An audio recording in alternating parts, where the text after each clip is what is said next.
The stars above the ruined Earth were silent. Once, this world had been alive with cities, laughter, and lights. Now it was covered in smoke and shadows. From orbit, alien warships circled like vultures, waiting for the last signs of resistance to die. Humanity had fought, and humanity had lost. Or at least, that's what the enemy believed. In the ashes of New Berlin, a single boy ran through the ruins, clutching a small transmitter. His breaths were sharp, every step echoing in the broken streets. The alien drones followed him, their cold red eyes searching for heat and sound. He ducked into a collapsed subway tunnel, his hands shaking as he turned on the device. The signal was weak, broken by interference, but it was enough. A voice whispered back through the static. A voice older than the war itself. "We hear you. Stay alive. The time is not yet right." The boy didn't understand. He thought he was calling for help, for rescue. He didn't know that his message had awakened something deep beneath the surface. Something locked away by humanity long before the first alien even set foot on Earth. The aliens thought the war was over. They thought mankind was broken, scattered, and beaten. But in hidden vaults, sealed since the last global war centuries ago, old weapons waited. Not weapons of steel or fire. Not bombs or tanks. No, what lay in the dark were things mankind had promised never to use again. The commanders of the alien fleet watched their monitors with satisfaction. They had broken hundreds of civilizations across the stars. Humanity was only another name on their long list of conquered species. But one general was uneasy. His name was Zorath, and he had studied the history of humans more carefully than his peers. "They are too quiet," he told his officers as their ships hovered above the smoking planet. "Every other world we have conquered, the survivors beg. They surrender. They break. Humans, they go silent. That is not weakness. That is planning." The others laughed at him. Planning? What can they plan? Their armies are gone. Their cities burn. They have nothing left. But General Zorath remembered something. He remembered the first time his people had made contact with humans. They had not been united then. They had been divided into nations, always fighting each other. And yet, whenever an outside threat came, they had shown a strange strength. A strength that came from desperation, from the edge of extinction. He wondered now if they had prepared for this moment centuries ago. If they had buried something that even his kind did not know about. Far below the ruins of Earth, in a facility forgotten by governments and erased from records, giant doors began to unlock. The sound echoed like thunder through the caverns. Dust fell from the ceilings. Lights flickered for the first time in hundreds of years. Behind those doors lay the monsters. They were not aliens. They were human. Or at least, they had once been. Soldiers born in labs, enhanced beyond natural limits. Men and women who had been turned into living weapons during humanity's darkest wars. They had been too dangerous to use, too violent to control. So, humanity had locked them away, sealed them in cryogenic prisons, and promised never to wake them again. Now, the locks were opening. The boy in the subway tunnel felt the ground shake. He didn't know it, but he had triggered the signal. Across the planet, in hidden bunkers, the same awakening began. Machines hummed. Chambers hissed open. Eyes snapped wide in the darkness, eyes that glowed with unnatural fire. The aliens above felt it too. Their sensors picked up strange energy readings. Something was stirring. Something old. Something powerful. General Zorath's unease grew stronger. He turned to his officers. "Find the source of that signal. Now. Before it is too late." But it was already too late. The first monster awoke beneath the ruins of Moscow. He was taller than any man, his muscles reinforced with steel and fiber. His mind had been sharpened into a weapon, but also broken by years of war before he was frozen. He opened his eyes and breathed for the first time in centuries. His name was forgotten, but in the old records he had been called only one thing: Titan. And Titan was not alone. Hundreds of chambers were opening across the world. Warriors who had been erased from history were returning. They were angry. They were hungry for war. The boy in the tunnel heard the sound of footsteps above. Alien soldiers were searching for him. He closed his eyes, certain this was the end. But then, he heard a different sound. Heavy steps. A shadow falling over the rubble. When he looked up, he saw a figure standing against the smoke and flames. A man, but not a man. His eyes glowed with golden light, and his voice was like thunder. "Child," the figure said, "run. We will take it from here." For the first time since the war began, hope returned to Earth. The enemy thought humanity was broken. But the monsters were awake, and they were human. And they were coming. The alien soldiers moved through the ruins of the city with cold precision. Their armor was sleek and black, their weapons humming with deadly energy. They had hunted humans for months, chasing survivors like animals. But this night, something was different. Their scanners were confused, showing strange energy spikes under the ground. Their commander barked orders, his metallic voice echoing. "Find the human child. End all resistance. Quickly." The boy hid deeper in the subway shadows, clutching the transmitter to his chest. His heart raced. The device had gone silent now, but he felt the earth trembling as if something massive was waking. Then he saw it. Through cracks in the broken tunnel ceiling, a light glowed. Golden, pulsing light, moving closer. The alien squad turned toward it. Their weapons lifted. They expected a weak, starving human. Instead, a giant figure stepped out from the smoke. The monster called Titan. Titan's eyes burned with gold fire. His body was a mix of muscle and steel, his skin reinforced with dark alloy from forgotten science. He stood taller than any alien, and when he spoke, his voice rolled like thunder. "This world is not yours." The aliens opened fire. Energy bolts slammed into Titan's chest, sparks flying, but he did not fall. He took a single step forward. The ground cracked beneath his heel. His hand swung once, like a hammer breaking stone, and the nearest alien was crushed into the pavement. The boy watched in shock. For months, he had seen humans run, hide, and die.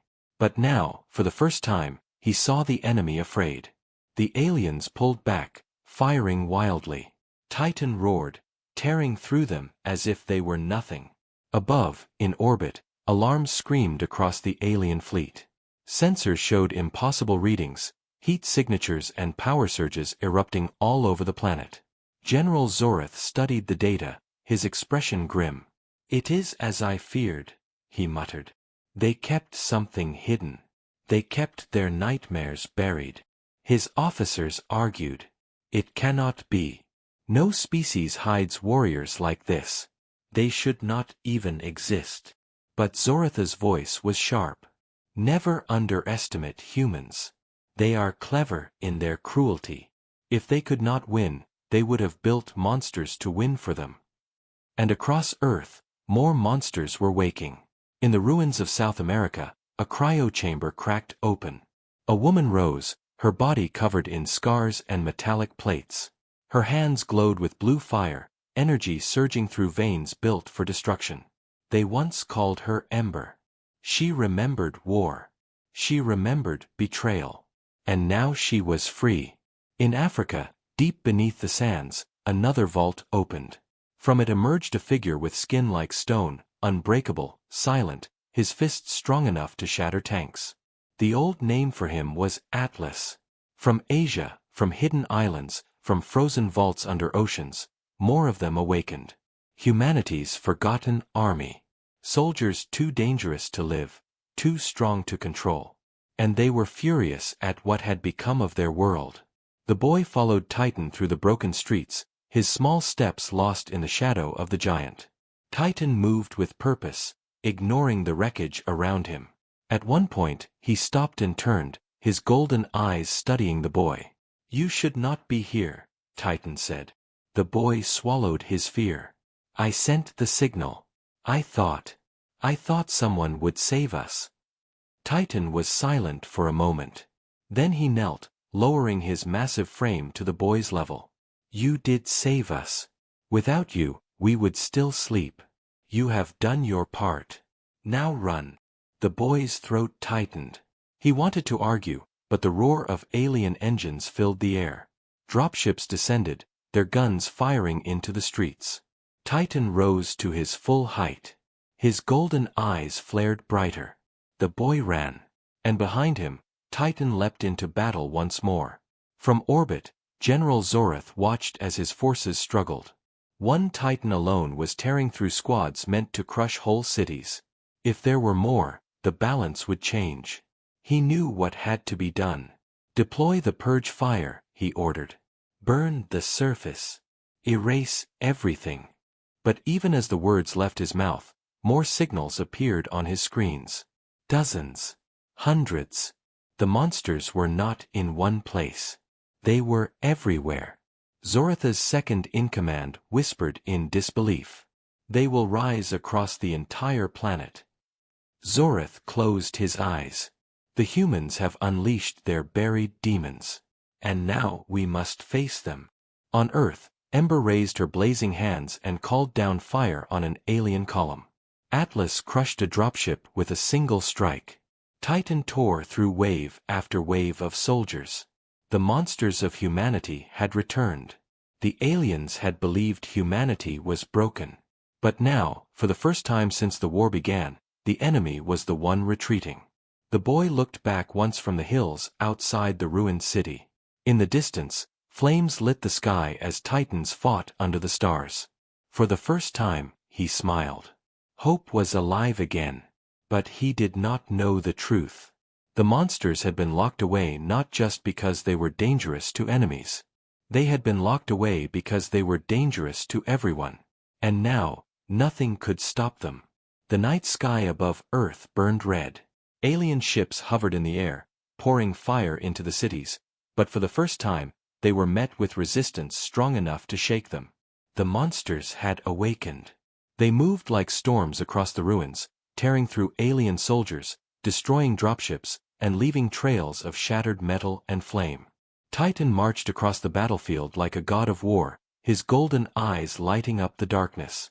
Beside him, Ember hurled waves of fire at the enemy, her fury burning hotter than any alien weapon. Atlas followed, his massive fists breaking tanks and mechs as if they were toys. And they were not alone. Others had awakened in every corner of the world. The aliens had thought they were hunters. Now they realized they were prey. From orbit, General Zorath watched the chaos spread across the planet. The warships above Earth bombarded city after city, but the monsters survived the fire. Some even grew stronger in it. Zorath's officers panicked, shouting over each other. They should not exist, one shouted. This is not possible. No species creates such creatures. But Zorath did not answer right away. His eyes stayed fixed on the screens, watching Titan crush an entire alien squad with one strike. Finally, he spoke, his voice cold. Humans are not like others. They do not only fight their enemies. They fight themselves. For centuries, they perfected war against their own kind. And in that fire, they built these abominations. He clenched his clawed hands. This is why I warned you. Humanity's silence was not defeat. It was waiting. Down on Earth, the boy who had sent the signal ran through broken hills, far from the city. His lungs burned, his body weak from hunger, but his eyes were filled with something new, hope. He had seen Titan fight. He had seen the aliens fall back. For the first time since the invasion, he believed survival was possible. But as he stumbled into an old military bunker, he realized the truth was more complicated. Inside, he found records, old files, written warnings from human generals long dead. His hands shook as he read the words scratched into the last page. Do not awaken them. They are not our saviors. They are our curse. The boy froze. His mind raced. What did it mean? He had freed them. He had called them back into the world. But if they were not saviors, then what were they? Far away, Titan stood over the bodies of alien soldiers. Ember joined him, her arms glowing with blue fire. She looked at him, her expression hard.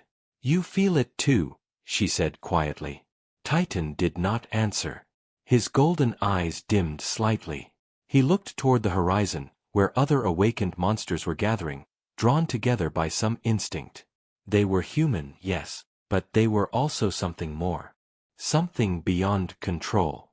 Titan knew it. Ember knew it. And deep down, humanity had always known it. That was why they had been locked away.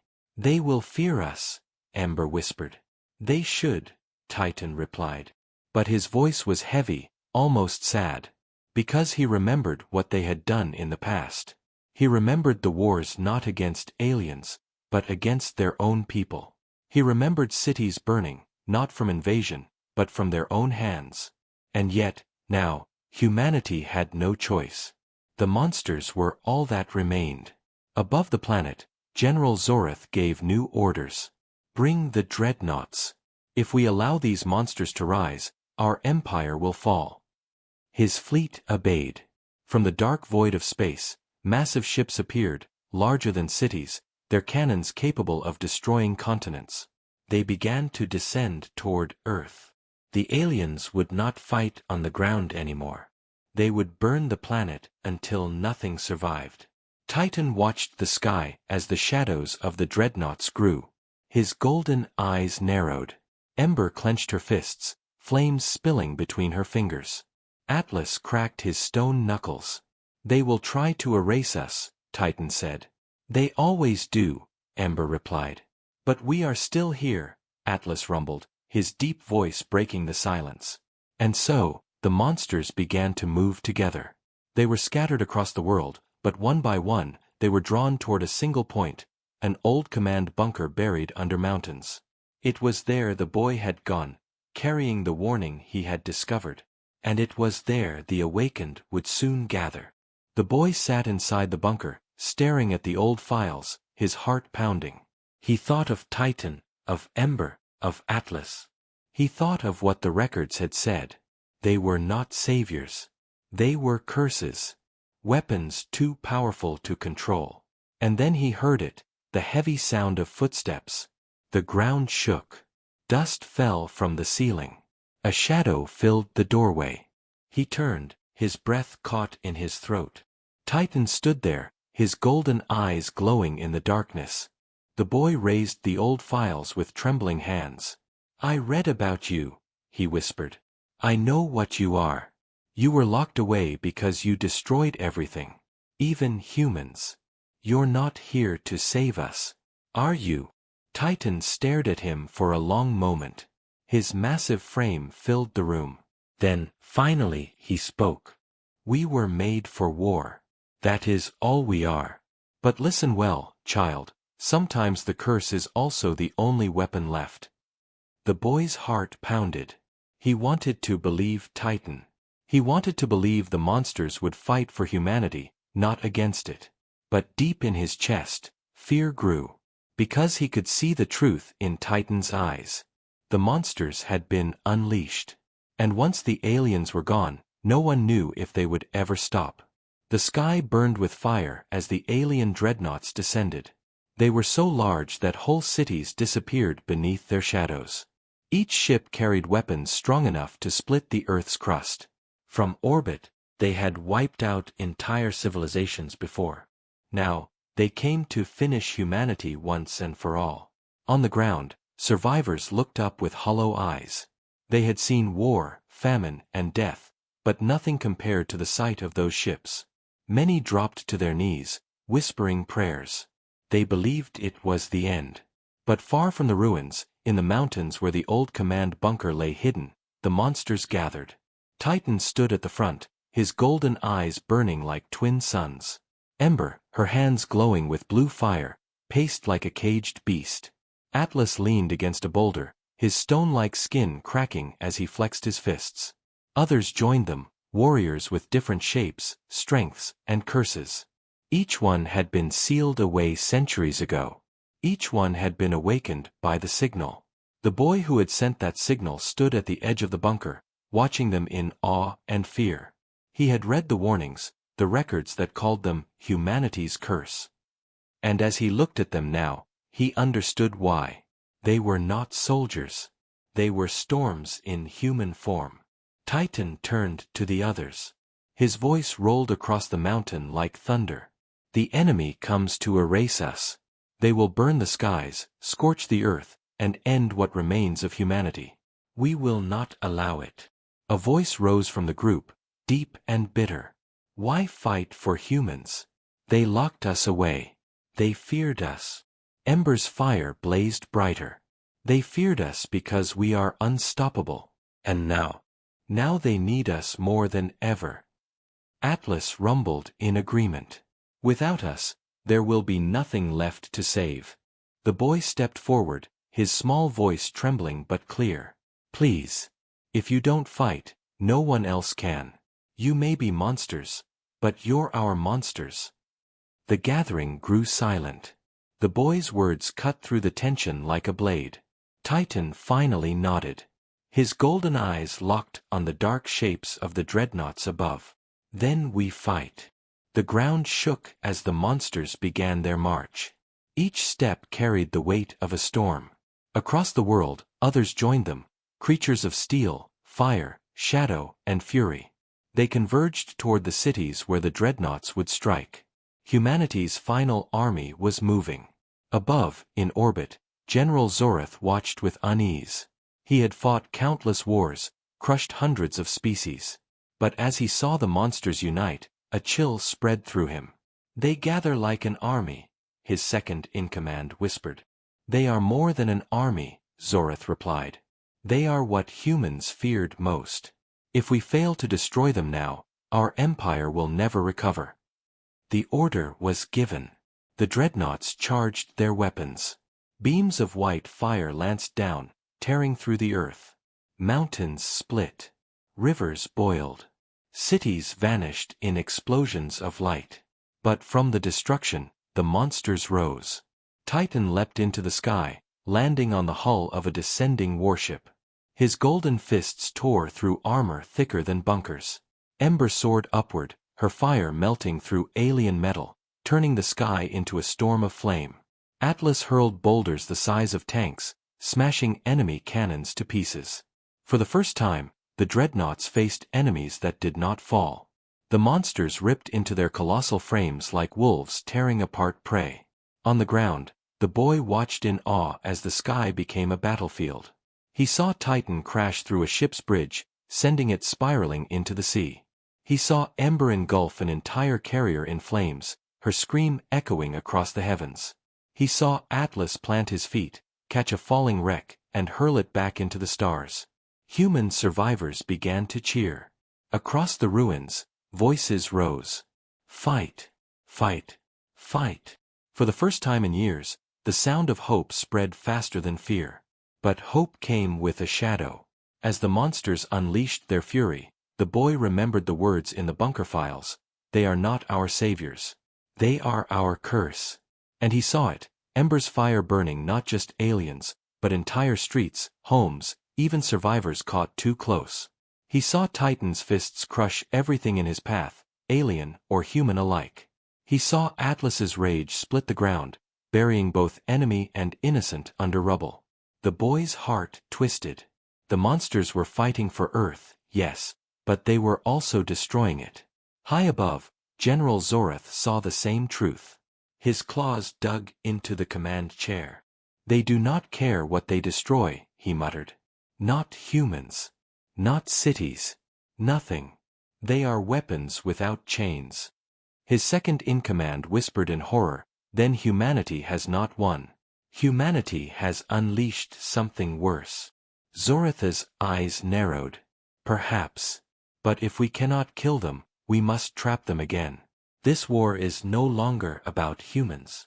It is about survival, ours and theirs. The dreadnoughts fell one by one, crashing into oceans and plains, their wrecks burning like suns. And standing tall among the flames were the monsters, humanity's final, terrible army. The boy looked up at Titan as he descended from a burning ship, his golden eyes glowing brighter than ever. For a moment, the boy felt proud. But then Titan's gaze turned toward him, heavy and unreadable. The boy shivered. He was no longer sure if humanity had been saved, or if it had only traded one enemy for another. The wreckage of alien dreadnoughts smoldered across the oceans and plains. Their broken frames burned like fallen stars. For the first time in years, the alien fleet above Earth faltered. Humanity's enemies had never known defeat before. Now, they tasted fear. But the victory was not clean. The ground was scarred, cities reduced to ash. Thousands of survivors had died not from alien fire, but from the fury of humanity's own monsters. The boy walked among the ruins, his eyes wide with horror. He saw survivors cheering, waving their arms as Titan and Ember passed. They shouted, "Our saviors! Our champions!" But the boy could not cheer. He remembered the bunker files. He had seen Ember's flames burn homes to ash. He had seen Titan crush alien tanks, along with the streets and shelters where humans hid. He whispered to himself, "They are not saviors. They are weapons." Above, General Zoreth studied the battle reports. His officers shouted for retreat, terrified by the unstoppable human giants. But Zoreth was calm. His sharp eyes gleamed as he traced the destruction on his screens. "They cannot control themselves," he said softly. "They are strong, yes. But they burn their own kind as easily as they burn us. Humanity has not won anything. They have only freed their curse." His second-in-command frowned. "Then, we should retreat?" Zoreth shook his head. "No. We change tactics. The humans fear their own monsters. If we survive long enough, they will destroy themselves." On the ground, Titan stood at the center of a ruined city. His golden eyes scanned the destruction. Ember approached, her flames dim but still hot. "We won," she said simply. Titan did not answer. His gaze lingered on the survivors. Many looked at him with awe, but some looked at him with terror. He felt the weight of their stares. He knew why they feared him. He feared himself too. Atlas walked up, his massive frame casting a shadow over both of them. "The aliens will return," he rumbled. "And when they do, we will be ready." But Titan finally spoke, his voice low. "Ready to fight, or ready to destroy everything left?"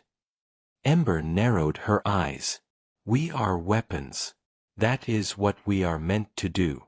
Fight, destroy, win. Nothing else matters." The boy's small voice cut through the silence. He had stepped forward, clutching the old files from the bunker. "No. That's not true. You're more than weapons. You're supposed to protect us." Ember turned toward him, her eyes glowing faintly. "Child, you think we can protect without destroying? You are wrong."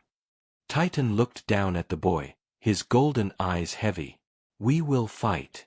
But do not mistake us for heroes." The boy trembled, but he held the files higher.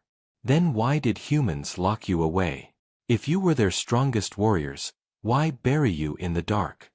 For the first time, Titan's face showed something like pain. He looked away. "Because we lost control. We did not fight for humanity. We fought for war itself. And when there were no enemies left, we turned on our own." The boy's chest tightened. He had feared this answer, but hearing it aloud made it worse. He wanted to believe Titan was lying, but the truth burned in the monster's eyes. Above, the alien fleet reorganized. Small ships broke away, darting into Earth's atmosphere. They avoided the monsters, instead striking human refugee camps, farmlands, and scattered shelters. General Zoreth watched as reports came in, humans dying by the thousands, and the monsters nowhere near to save them. "Good," Zoreth said coldly. "We bleed them slowly. Let the humans see their champions cannot protect them. Let them learn to fear their own creations more than us." And his plan began to work. Survivors whispered in the ruins. Some praised the monsters. But others spoke in fear. They pointed at the shattered cities, the scorched fields, the innocent lives burned by embers' flames. Rumors spread like wildfire. Maybe the aliens aren't the only threat. Maybe these things are worse. What if they don't stop? Titan heard the whispers. He did not respond, but the words weighed on him like chains. That night, as embers' flames burned quietly in the distance and Atlas slept like stone, Titan stood alone under the stars. The boy approached him, the old files still clutched in his hands. "Are you going to save us?" the boy asked softly. Titan's golden eyes flickered. "We will destroy the enemy. That is what we were made for." "That's not what I asked," the boy whispered. Titan did not answer. Far above, General Zorith smiled in the cold glow of his warship's lights. "Yes, break yourselves, humans. You unleash monsters, and monsters always turn on their masters." But even Zorith did not know the truth. The monsters were beginning to feel something they had not felt when they were first made. Something dangerous. They were beginning to feel choice. The world was silent after the fall of the dreadnoughts. For the first time, alien fire did not fill the skies. Survivors crawled out of ruins, blinking in disbelief. Some cheered. Others stared in fear at the monsters who now walked among them. In the shattered city of Prague, Titan stood over a broken street, watching survivors scatter at the sight of him. Children hid behind their mothers. Men whispered prayers. Women pulled their families away from his golden gaze. They feared him almost as much as they had feared the aliens. Ember walked beside him, her hands still glowing faintly with fire. She laughed bitterly. "They call us saviors one moment, demons the next. Humans have always been like this." Titan did not laugh. His golden eyes dimmed. "They are right to fear us." Atlas approached from behind, carrying the wreckage of an alien weapon as if it weighed nothing. "Fear makes them weak. They should bow. Without us, they would all be ash." The boy stepped forward, holding the old bunker files tighter than ever. "They don't bow because they know the truth. You are not here for them. You are here for war." Atlas sneered, his stone-like jaw tightening. "And yet you still follow us, little one. Why?" The boy's voice shook, but his eyes were steady. "Because you're all we have left." Above the planet, General Zorith studied his screens. His plan was working. Small raids on refugee camps and farms had weakened humanity further. Reports showed monsters fighting fiercely against his forces, but with every battle, more human survivors died, sometimes from alien fire, sometimes from the monsters' uncontrollable rage. "Look at them," Zorith said with a thin smile. "They tear at each other already. It will not be my fleet that finishes them. It will be themselves." His second-in-command hesitated. "But, General, what if they do unite fully? What if they choose to fight with purpose?" Zorith's expression hardened. "Then they will be the greatest threat our empire has ever faced. Which is why we cannot let them choose. We must make them doubt. Make them turn against their own kind. Only then can we survive." On Earth, that doubt was already spreading. Survivors argued in the ruins. Some shouted, "The monsters are our salvation." Others replied, "They will destroy us all when the aliens are gone." Communities fractured. Hope cracked. Titan saw it. Ember saw it. And though they said nothing, they both knew the truth. The humans were afraid, and afraid humans were dangerous. That night, the monsters gathered in the mountains, far from any settlement. A storm rolled above them, lightning flashing across the sky. Titan stood in the center of the circle, the others watching him. "The humans do not trust us," one of the awakened said. He was called Wraith, a shadow-like figure whose body could melt into mist. "They whisper of chains. They whisper of locking us away again."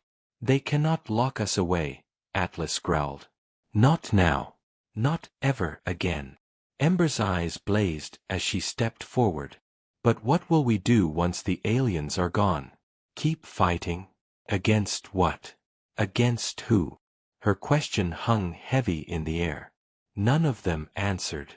The boy, standing at the edge of the storm circle, spoke instead. You don't have to fight forever. You can be more than what they made you. The monsters turned their eyes to him. Titan's golden gaze lingered the longest. His voice was quiet, almost human. More than what we were made to be. But before the thought could settle, the earth shook. Sirens screamed in the distance. The aliens had struck again, this time not with soldiers, but with something worse. From the sky, black pods fell like meteors. They cracked open to release swarms of biomechanical beasts, half machine, half flesh. They were not soldiers but predators. Bred for one purpose, to hunt the monsters. One of them landed in the valley below. It rose on 6 razor-sharp legs, its body humming with alien energy, its maw filled with spinning blades. Its eyes glowed red as it locked onto Titan's golden stare. The monsters roared and charged into battle. Titan ripped through the first beast with his fists, but another leapt onto Atlas, its claws digging deep. Ember's flames scorched dozens, but more poured from the sky. The boy watched in terror as the valley turned into chaos. The aliens had made their move. They would not fight the monsters head-on. They would drown them in beasts designed to tear them apart. Above, General Zoratha's voice echoed through his ship. Yes, bleed them, my creations. Tear down the titans of man. If humans will not destroy their monsters, then we shall. On the ground, Titan stood in the storm of blood and steel, his golden eyes blazing. He crushed one beast, then another, but even he could see the truth. There were too many. The aliens had unleashed their own monsters. The boy screamed over the thunder. Titan! What do we do? Titan raised his fists, his voice thundering across the battlefield. We fight. We fight until the stars themselves fall. Because that is what we are.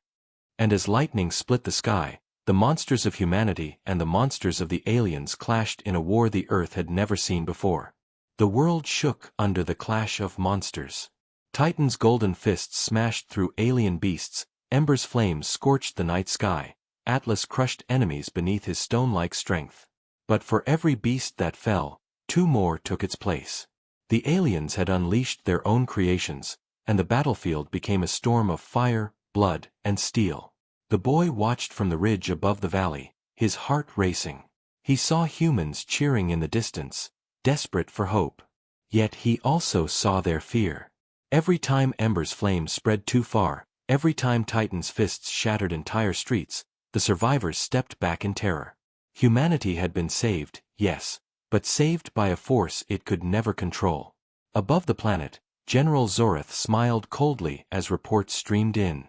Yes, fight your war, monsters. Tear each other apart. When you are finished, only ash will remain. His officers cheered, but deep inside, Zorath felt unease. He had studied humanity longer than any of them. He knew one truth that no one else in the fleet believed. Humans had a habit of doing the impossible. And if their monsters chose to fight for them instead of against them, the galaxy itself might tremble. Down in the valley, Titan felt the weight of every blow, every scream.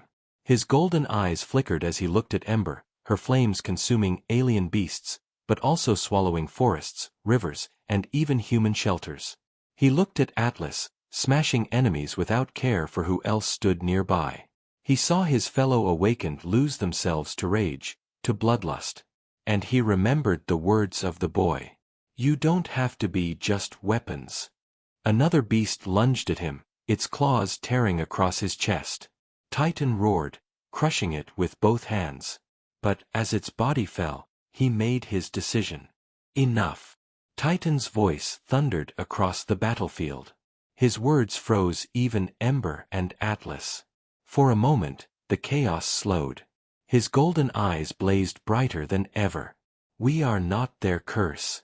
We are not their chains. We are their shield. The boy gasped from the ridge.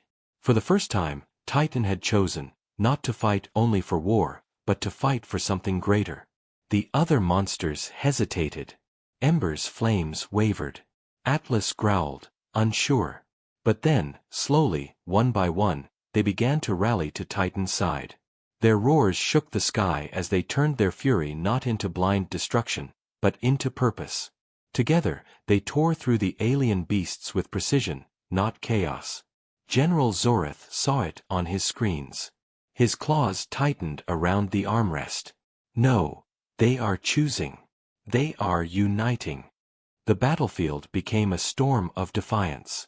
Ember's fire burned clean, sparing the humans. Atlas's fists became walls to protect survivors. Wraith melted into shadows to strike only at alien hearts. And Titan led them all, his golden eyes guiding their wrath. The boy ran down into the valley, dodging fire and rubble, until he reached Titan's side. "They're listening to you," he cried. "They're following you." Titan looked down at him, his chest glowing with power. "Then we will finish this. Together." Above, Zorith gave a final, desperate command. The alien flagship descended, its cannons glowing with the power to crack the planet in half. "Burn them all.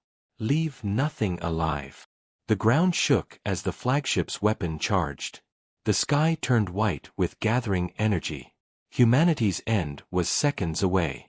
Titan looked at the boy. His golden eyes softened. Tell them we chose." Then he leapt.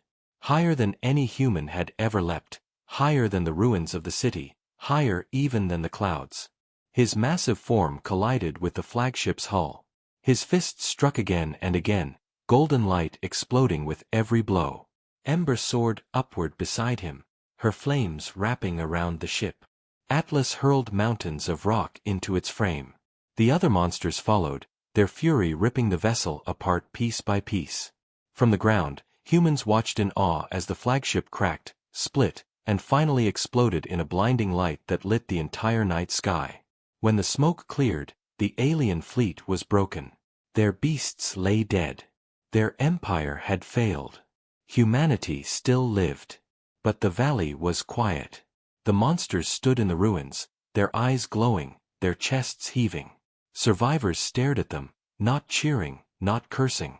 Just silent, unsure of what would come next. The boy stepped forward, his voice trembling but strong. "You chose to protect us. That makes you more than monsters. That makes you human." For a long moment, Titan said nothing. Then, slowly, he turned his golden eyes toward the horizon, where dawn broke across the battered earth.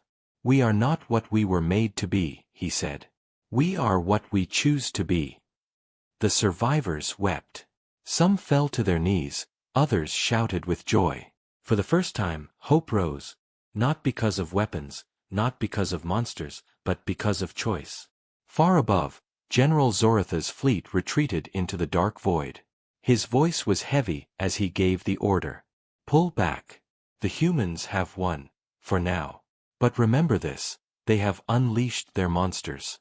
And one day, those monsters may turn their fury on the stars themselves." The galaxy would never forget this day. The enemy thought humanity was broken. But humanity had unleashed the monsters. And the monsters had chosen to fight for mankind.